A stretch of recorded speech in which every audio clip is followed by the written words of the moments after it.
Anak ng manggagamot na binaril sa Quezon, ikinuwento ang kinaharap bago ang pamaril.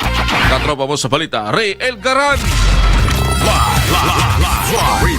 Isinalaysay ng anak ng 70 anyos na manggagamot na si alias Senya ang pangyayari bago ito pagbabarilin sa sitio Iluluway, Barangay Alfonso 13, Quezon, Palawan noong Hulyo 31, 2026 kung saan ayon kay alias Jerry kasama niya ang kanyang ina at ilang tao sa tindahan. Bago ang insidente, nagpaalam umano siya sa kanyang ina na uuwi para kumain. Ngunit ilang sandali pa ay nakarinig siya ng sunod-sunod na putok ng baril na tinatayang nasa 6 na beses. Sinabi rin ni Jerry na tinangka niyang lapitan at tagain ang suspek, ngunit agad itong nakasakay sa motorsiklo at nakatakas. Habang hinala ng pamilya, maaaring may kaugnayan sa trabaho bilang manggagamot ang pamamaril dahil marami umanong natulungang mga taga-Quezonian at iba pang lugar ang biktima. Yan ang balita natin naman sa inyo ng Santon Herbal Oil. Nananakit ba ang katawan at kasukasuan? Ito na, subukan ang Santon Herbal Oil. Mula rito sa 93.6 Quezon, Palawan, Ray Elgaran, Action Firm News.